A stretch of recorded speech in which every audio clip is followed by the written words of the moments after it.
Ladies and gentlemen, my name is Jimmer, and today we're going to try to figure out what in the world is Going Medieval. This is an early access title, and it first came into the market on June 1st, 2021. So it's fair to say that it's been a while since the game has been in early access. I'm hoping that the developers haven't really abandoned this project because it is an incredibly good project. It's a very fun game. It's a lot of micromanaging, but I'll get to all those in a moment here. And it is developed by Foxy Voxel, and the publisher is the Regular Corporation. Sounds pretty regular to me, honestly, but what are you gonna do? So first things first, as usual, we're gonna check out the options. We have some graphic settings here. We got resolution, full screen, run in background, texture quality, all the good stuff. The game runs very smoothly for me. However, it is stressing out my hardware enough to have my computer fans running a lot more than they run when I play League of Legends, for example. And I don't necessarily think that this game is more graphically intense than League of Legends, or at least more higher in graphical fidelity, I should say. You got motion blur, you got some of the options here. I haven't really noticed any depth of field in the game, but regardless, I don't see an option to turn it off. For the audio, you have master volume, music volume, effect volume, ambient volume, and using playlist pause. This is pretty good because all the volume sliders are separated, as you would not expect in games nowadays, but it's really good to see that they thought of that. You have some game options here. You got UI, camera sensitivity, temperature units, and all that stuff, which is pretty good. You can show the pet names. You can do pets only, domestic only, all animals or none, which is pretty nice. Crash report. I haven't had any crashes, but I do have it on in case I do have any crashes. I'm trying to help the developers out. Hopefully they haven't abandoned the project. Keyboard configuration. You can rebind any key you want, which is pretty nice. Oh, and escape actually gets you out of there. We want to go hit OK. And then you got credits. That was the end of that one. So what is Going Medieval? It's pretty much a medieval colony simulation city builder type of game. It's kind of unique in the sense that you micromanage a lot of the building construction. You can go crazy with the construction of the buildings in this game, and you can also go normal, which is kind of what I've done because I have no desire on micromanaging or I have no creativity basically when it comes to these games, and I'm not the best at telling you what you should be making. I don't understand why these are showing. Let's see. Oh, there we go. So this is my base. You can hide the roofs. This is what my establishment looks like. It's pretty mild. It's not incredible. It's the best I can do.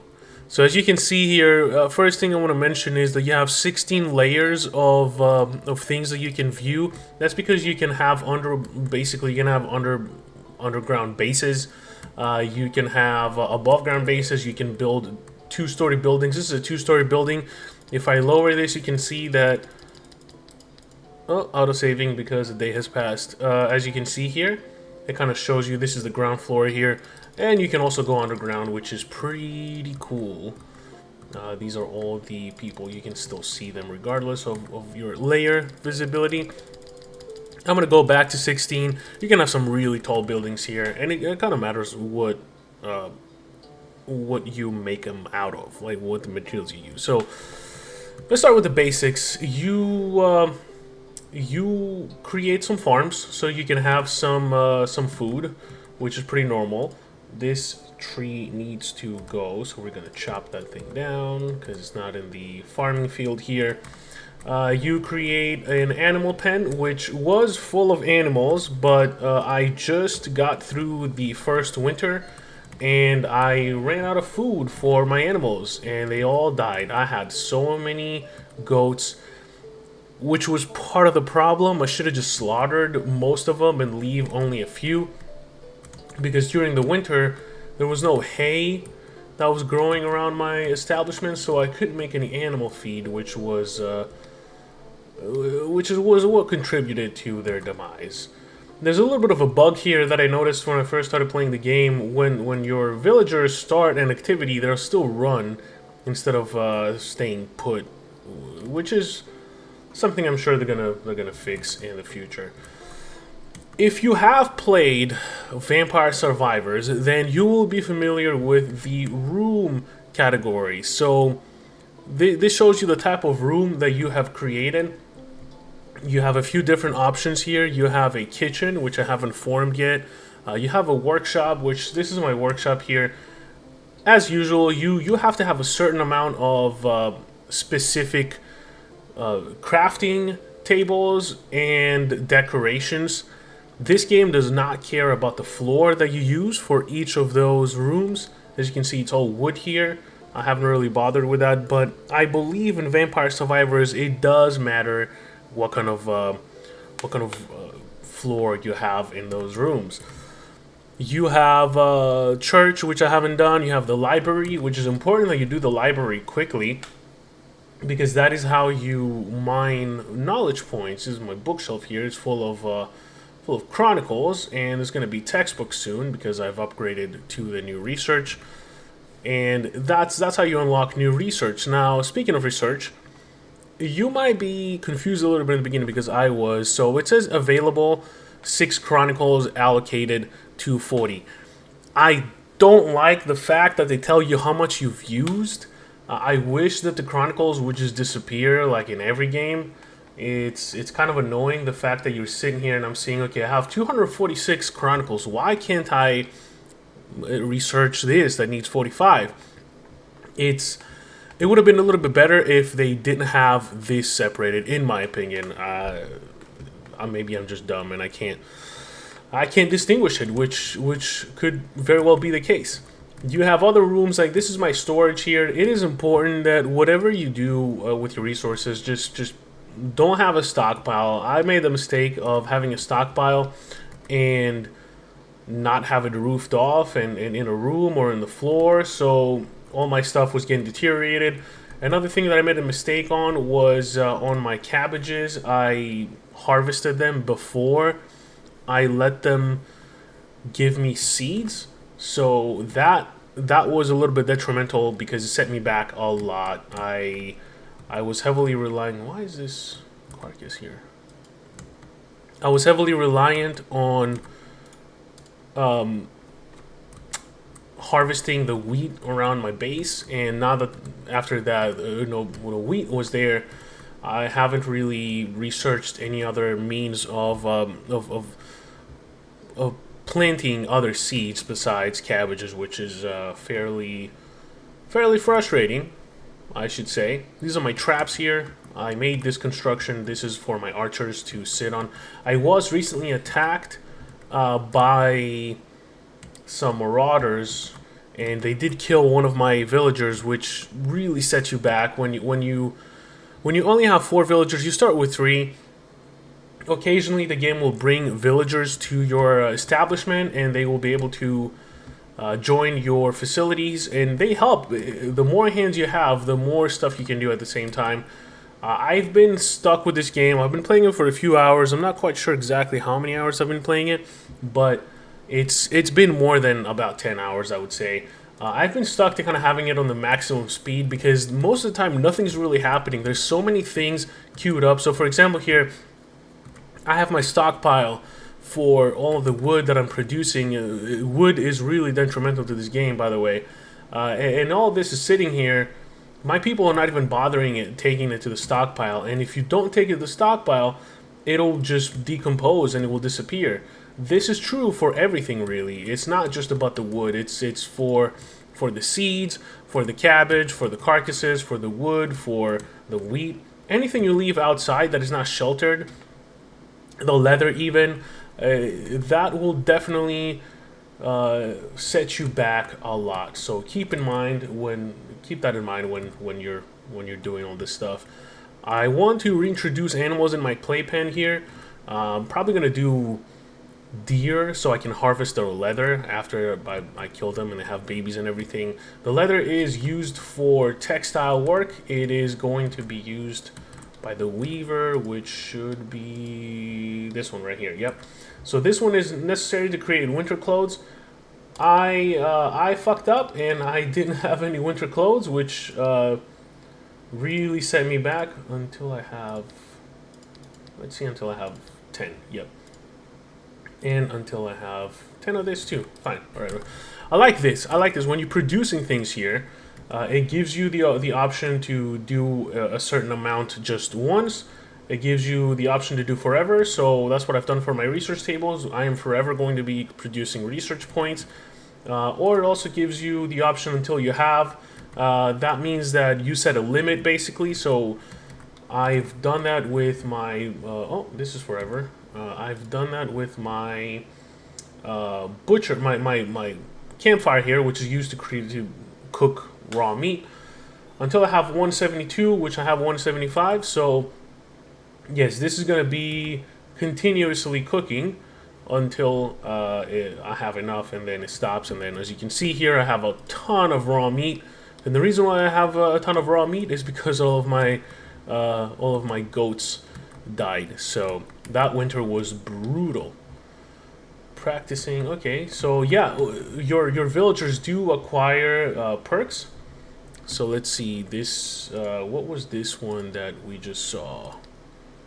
Okay, never mind. So it was a title. So you have Shrewd Armorer. Estrid is a Penitent Courtesan. Okay, it gives you kind of the stats that they gain from that one. Winsome Cordwainer, and this one is Thrifty Master Builder. A lot of these tabs here on your villagers. This one will show you their biography, inventory. It shows you what kind of equipment they're using. What I would have liked to see on this one is actual slots. So like a body image, and then you have your winter clothes, and then you have your armor. So you can have the clothing on as well as the armor that is going to be used to defend you. This is the helmet here. I would have liked to see, you know, just so I don't know what else they can equip. Can this person equip something else? I'm not sure, like maybe boots. I haven't seen boots in the game yet, but there might be boots. Who knows? These are the skills. These, the construction skill in this guy is very high. I think it's high on everybody because as soon as you start building, you gain the experience on that one. And the star means that they're passionate about that, so they're going to be growing a little bit quicker. You have the attributes here, which kind of tells you how effective they are in each thing. So what? Well, we're on BD here. For example, harvesting armor is harvesting amount. Sorry, it is not high enough, so I'm not going to be sending him anytime soon on harvesting my plants here. But I mostly have them on doing whatever they want, and for the most part, they're pretty good at figuring out what they need to do.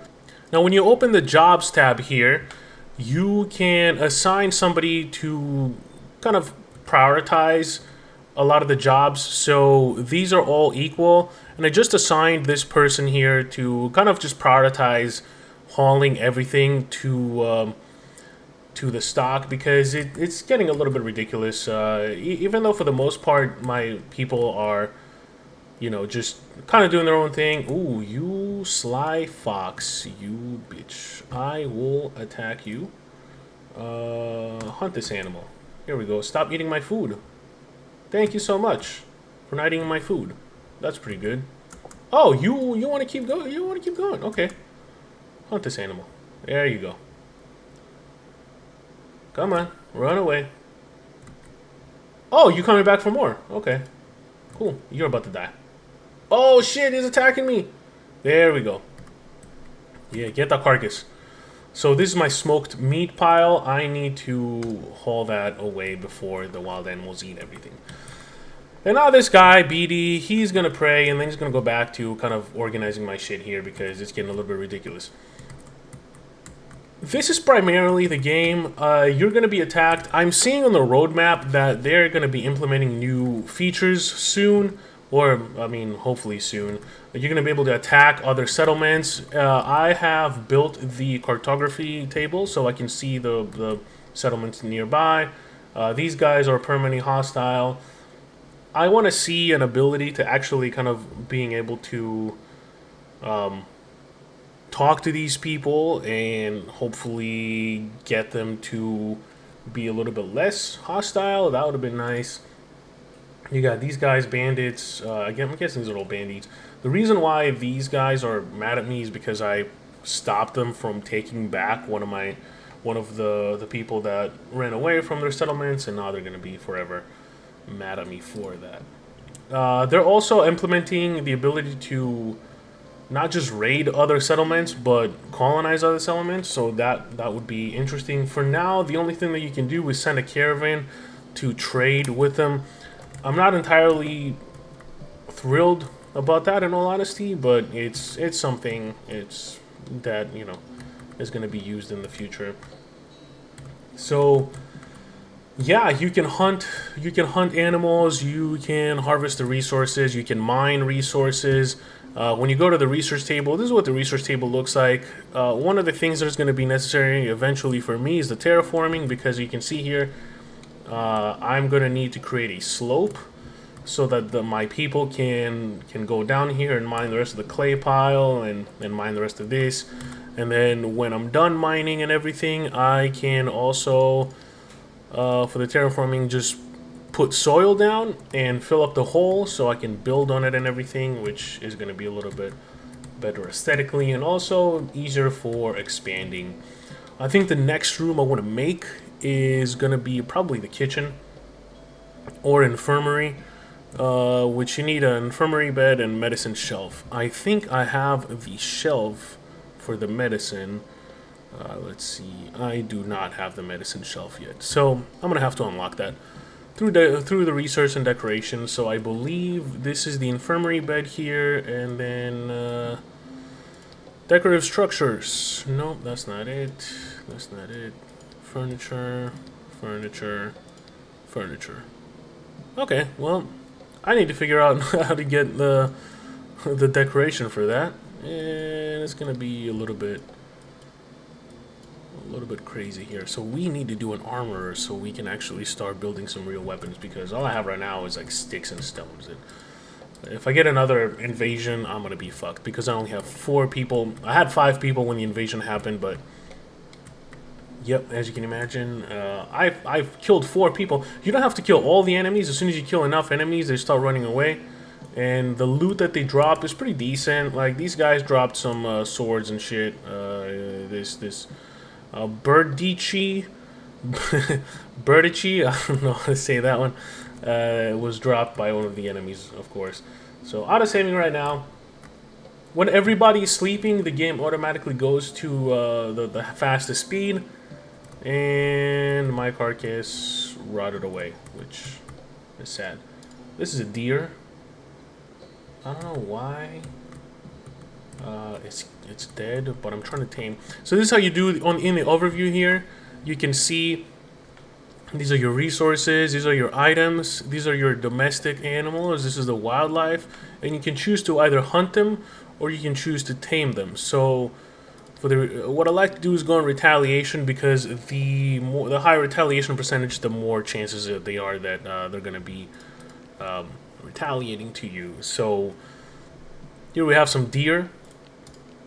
I think I want to just tame them because they're young and they're going to be mating, and then that means that they can actually provide me with some leather so I can make some more winter clothes, because I do not want to repeat the same mistakes that I did with the last game. So that's what the overview looks like. This is the schedule here. I'm not a huge fan of the schedule, so you can change the hours of operation here. So it's good to force them to have a sleep schedule. This is an anything and leisure. So these are my first 2 original villagers. My other one died, so these are the OGs here. I still haven't found a way to make them reproduce. So I'm kind of wondering, like, how do I get more villagers? Like, I need a lot more villagers than this. It's kind of annoying, actually. This is my cat. It's a pet. Let's go back to domestic here. Okay.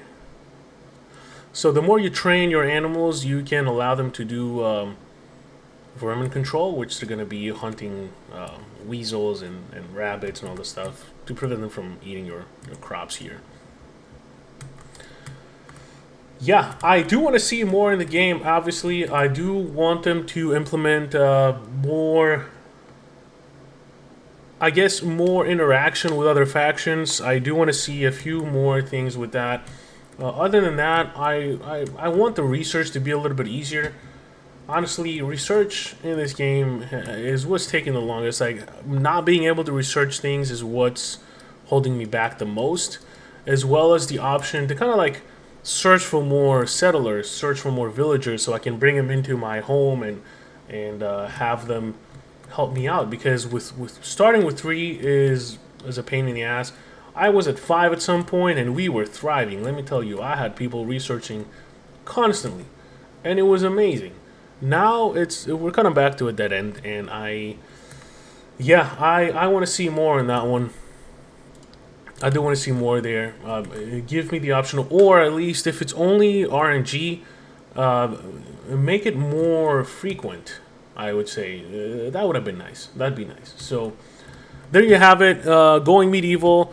Right now the game is $25 on Steam or your regional equivalent.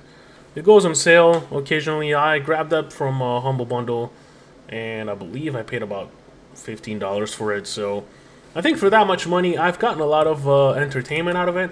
What I'm probably going to end up doing at this point is stop playing, because in all honesty, this game has been consuming my life. It's one of those games where you start playing, and then you look outside and it's nighttime, and you started playing at 3 p.m. So where has the day gone? You don't know. Nobody does. Nobody really does. The ultrawide works pretty well, but the further you zoom out, as you can see here, there's like a render limit that doesn't render things in detail. It's not too bad. Like when I'm zoomed in this much, you can't really tell, and usually that's how zoomed in I am. I don't really check for it, but once you zoom out more, it becomes a little bit more apparent. So when you zoom out fully, you kind of see it disappear. So it might be a little bit distracting to some. I don't really mind. Maybe a little bit more optimization would be necessary for the game, but until then, this is what we got to work with. So there you have it. City builder, colony simulation, resource management, micromanaging. It's pretty good. It's pretty good. I like it. I cannot wait to see what they're going to be bringing out in the future. So yep, there you have it. Hope you like this, and I hope you found it useful, and I hope to see you on the next one. Peace.